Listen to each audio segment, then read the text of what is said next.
We hope you enjoy listening to this podcast of St. Louis on the Air, brought to you by University College at Washington University. With undergraduate and graduate programs, part-time, evening, and online. University College at Washington University, offering world-class education within reach. Welcome to St. Louis on the Air. I'm Don Marsh.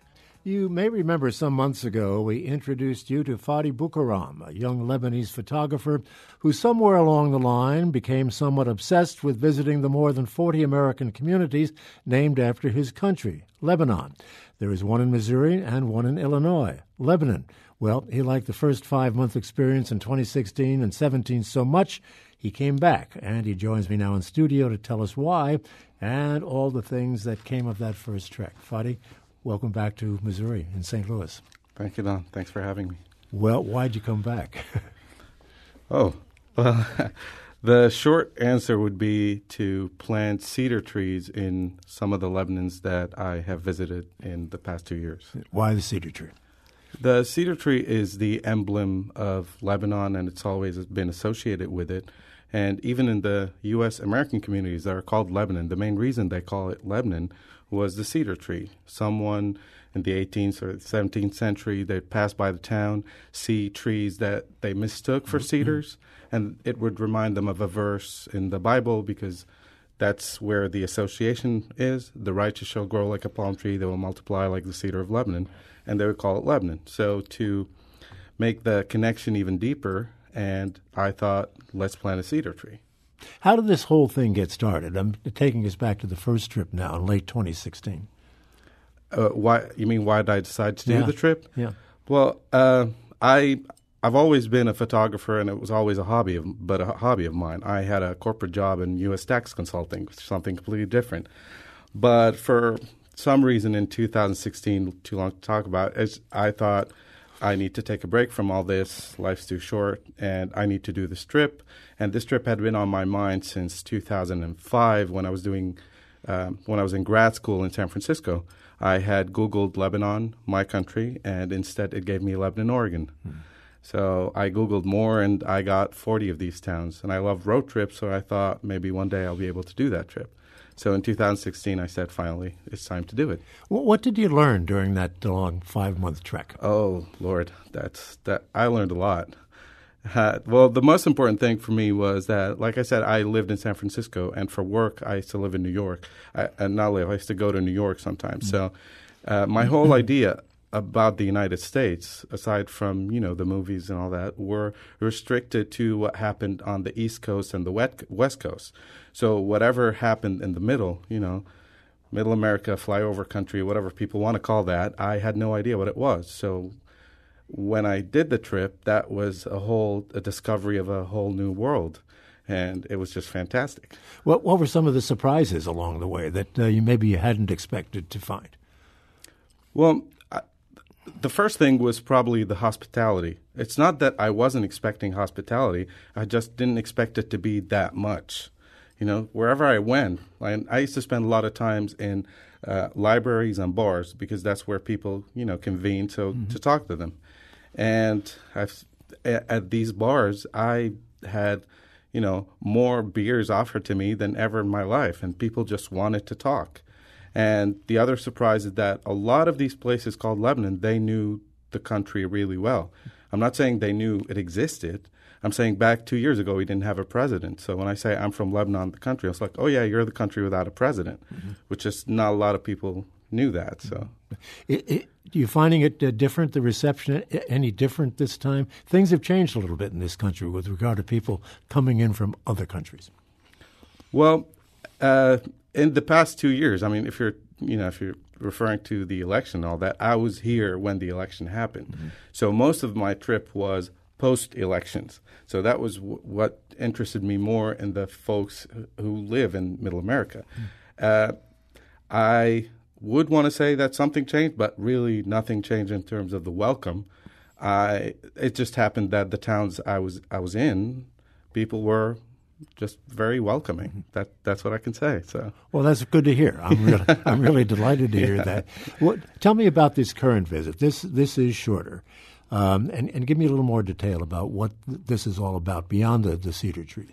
Okay. Well, there's a bit of history here, which is in 1955, we're talking like 63 years ago, 7 mayors of town or representative of towns called Lebanon in the U.S.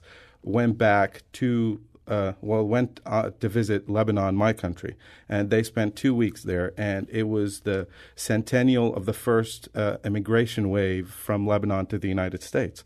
They spent 2 weeks there. After that, the First Lady gave each of them a cedar tree. So, and they went back and planted it in their towns. So on my first trip, I went looking for these trees. Unfortunately, only one was still alive. What had happened is that all these saplings, the small trees, were put in a nursery in Ohio for 3 years, but they were fumigated, so they died. So the nursery, they didn't want to disappoint these towns, but instead of telling them the trees are dead, they gave them trees that are not cedars. So I'm in, let's say, Lebanon, South Dakota. When I went there, there's a big tree, and there's a plaque beneath it that says, Cedar of Lebanon, gift from the Republic of Lebanon to Lebanon, South Dakota, only it was a juniper tree. So that was, for me, it's kind of like, okay, maybe I should replace these trees with actual cedars. And the other one is Lebanon, Nebraska. Lebanon, Nebraska was important to me because the representative from there, Charles Harris, was the only one who didn't return to the United States. He went to Jerusalem after the trip in 1955, and he was killed there in no man's land. So, and when I went back there and I saw the tree, which also isn't a tree, and I was trying to look into his story more. And then last year they sent me a message that a lightning hit the tree and split it in half. So I don't want to say I felt like responsible, but I was like, this was my main trigger. It's like, okay, I got to go back. Nebraska, I got to get them a new tree, So where are you in terms of the itinerary and the travel plan for this trip? In terms of itinerary, I'm halfway through. But in terms of trees, I'd say I'm quarter through. So I've planted trees in Lebanon, Tennessee, Ohio, New Hampshire, and Indiana in the last couple of days. And there's going to be Illinois, which I'm going to visit today. And next, it's going to be Lebanon, Missouri. And how are you traveling? Is it an RV? It's not the one you had last time. We'll talk about that in a moment. Yes, no, not an RV this time. We'll talk about that. But no, I have a van, so I'm traveling in a van. So the van has a bed in it and all that, but I haven't been able to use it all the time to sleep in because when I was in Arizona and New Mexico, it was just 110, 113 degrees and no air conditioning, so you can't sleep in that temperature. And you've got seedlings with you in the truck, is it? Well, that's the thing. If I wanted to bring the seedlings with me, they would have had to be fumigated, and I was worried that we're going to have the same problem. Yeah. So instead, this time, I found a nursery in Bethlehem, Pennsylvania, called Trees of Joy, which is operated by a Lebanese-American man who had brought the seeds from Lebanon, and he planted them. So the saplings that I'm planting are 2 to 3 years old, so they had already taken off. So, and how big would they be at 2 and 3 years old? A foot tall, 2 feet tall? About a foot, maybe a foot and a half. The first 5 years of a cedar of Lebanon tree are a bit slow, but then after the 5th, they take off. What distinguishes a cedar tree from a juniper, let's say, or any other tree? Well, I mean, it's a completely different species. That's the whole thing. I mean, the cedar tree would have needles like pine trees, but a juniper tree doesn't have.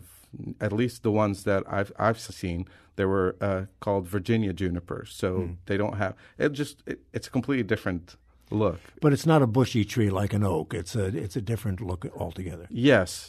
I mean, I wouldn't know how to describe it compared to a tree I've seen here, but it would grow like a palm tree, but it also like a pine tree, but it also spreads out horizontally. So if you see it from afar, you'd think it's like a triangle with a bark, Are you taking photographs on this trip as you did the last time? Absolutely. Yeah. I mean, the photographs are the main thing for me. So, well, you're working on a book, I understand. Yes, I'm.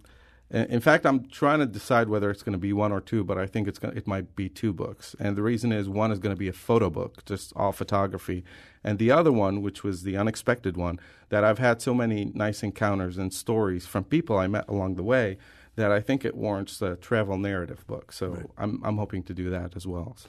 You obviously you went back to Lebanon between these two trips. Yes, I have. What do people in your homeland ask you about America? Whoa, wow. Well, I think the questions are like, I got the usual questions, which was, was I treated well? How was the food? You know, these kind of things. How was the weather? So for me, when I get these kind of questions, whether it's from Lebanese or Americans, it's a bit hard to describe because, you know, it's a huge country. I can't just, you know, summarize it in, it's like, how was it? So I'd have to pick like different towns or different areas of the country and describe them differently. So Are people curious about this country? Oh yeah, absolutely. I mean, let's face it. When it comes to media and when it comes to movies and TV, you know, it's widespread around the world, and Lebanon, my country, is no different. So that's how I grew up, knowing what America is by movies and TV. So people want to know if this fits the reality of things or not, and I don't think it does. What are they thinking about with regard to what's going on in that part of the world? I mean, it's tension remains. It's been there for a long time, and it certainly is intense now. What are people thinking? You mean about where they live in the Middle East at a time of very high tension? Well, how to describe that? See, even when I grew up, and I grew up in the Civil War, so there were times where, you know, there's war and there's bombing and all that. But you, as a kid, would think, well, maybe that's how the whole world lives. And eventually you grow up and thinking this stress and the craziness is the status quo. So you get used to it. So even, you know, I live there. So when we think, yeah, we live in the Middle East, but it's in the Middle East. That's how every day is. So yes, the stress exists, but you kind of cope. You think like, well, how do you feel about leaving when you take these trips to this country? I would imagine it might feel pretty good to get out of that neck of the woods. Not really. Yeah. No, not really. I mean, as much as I love coming here, you know, Lebanon is home, and we haven't had any security issues since 2006. So for me, and you know, my whole family's there. Plus, I don't like flying, so it's always, you know, a month before coming on these trips, I'm very stressed out. Yeah. Well, you don't look stressed out now, I'm happy to say. Yeah. Look pretty relaxed. Tell us about the incident with the RV the last time around. Yes. So last time, it was March 2017. It was actually on Ash Wednesday, and I'll mention why. So I was passing through Albuquerque, and I stopped there, and I stayed at a motel because someone had told me that the area might not be safe. I wake up, and I check the RV, and it's still there. Go have breakfast, come back, and it's gone. So I start circling around, saying maybe I parked it the wrong way, but it wasn't. It was stolen, basically. So there was a lot of panicking, but I called the cops, and the first reaction of the cops was telling me that it's pretty much gone, and I should expect not getting it back because it's probably on its way to Mexico. Because apparently, you know, RV thefts are common in that area. The same day at night, they call me. They had caught the people who stole my RV, and I caught my stuff. I go there, and it was a mother-daughter team who had stolen the RV in order to transform it into a meth lab. And for people familiar with the show Breaking Bad, which happened in Albuquerque, that was exactly the same thing almost. So I found my stuff, but the RV had to be left there because it was beyond repair. At least on the inside, it needed a lot of time because, you know, they tried to change a lot of stuff. But the good part for me as a photographer was that the cops allowed me to go on the scene when they were doing the CSI work, which is lifting the prints and all that. And unfortunately, the story of the woman, the daughter who had stolen the RV, is a bit sad because she had a daughter, and I found her diary in my stuff that said Ash Wednesday because that's what she wrote. And there were needles and heroin and all that. I mean, it's a sad story. The good part is that she was let out of jail after 6 months, so I'm hoping that she's on a good path right now. I can't be sure, but I'm hoping. Sad story. Welcome to America. I guess that's the caption of that particular photograph. What were your impressions of Lebanon, Missouri, and Lebanon, Illinois? Well, Lebanon, Illinois, it was the best stop for me. For the main reason was that when I went there, the mayor saw that my visit was important enough for the town for him to give me the key to the city. I mean, it's a big brass key that says City of Lebanon, and to me that was a huge honor. It's like I don't have a lot of words, but it was just fantastic. Lebanon, Missouri, I was hoping to go find the tree that I said from 1955, but I didn't find it. However, all this changed after I came back to Lebanon because the daughter of the mayor who went in 55 found me, and then she sent me photos of the stuff that her dad had gotten from Beirut in 1955. So that was just like a box with, I forgot the words, like something historical, you know? So this time I'm going there, and I'm really can't wait because I've been asked to speak at the high school over there. So, and we're definitely planting a tree this time, so that'll be fantastic, hopefully. Well, you're going to have a diplomatic cohort, an ambassador with you at some point, aren't you? Yeah. Well, thing is, this time, actually, I went and saw the ambassador of Lebanon in the United States, and he was extremely supportive about my trip, and I'm just happy about that. So I'm just doing unofficial diplomacy here. How much longer are you going to be in this country now? Until November 15th. Right. And it's going well for you. Absolutely. All righty. Well, we want to thank you so much for being with us, and congratulations on all you've accomplished in terms of your own diplomatic mission here in this country and getting to meet so many people. And delighted that you're taking away a good impression of this country. Thank you. Thank you for having me. I'm just happy to be here. So when can we look for your books? Oh, a year at least a year. So hopefully. Well, come on back and see us in a year. We'll talk about Thank you. the book. Fadi BouKaram, thank you. Enjoy your time in St. Louis. Episodes of St. Louis on the Air are available at stl.publicradio.org, or you can subscribe for free at Apple Podcasts, the Google Podcast app, or anywhere else you get your podcasts. St. Louis on the Air is a production of St. Louis Public Radio, 90.7 KWMU.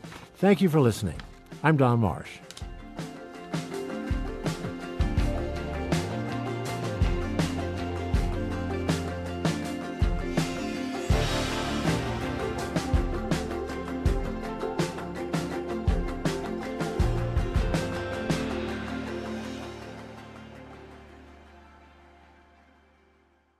Support comes from Missouri Forest Products Association, committed to sustainable and sound conservation of the state's forests, which support more than 41,000 Missouri jobs, resulting in a $10 billion industry. ChooseWood.com.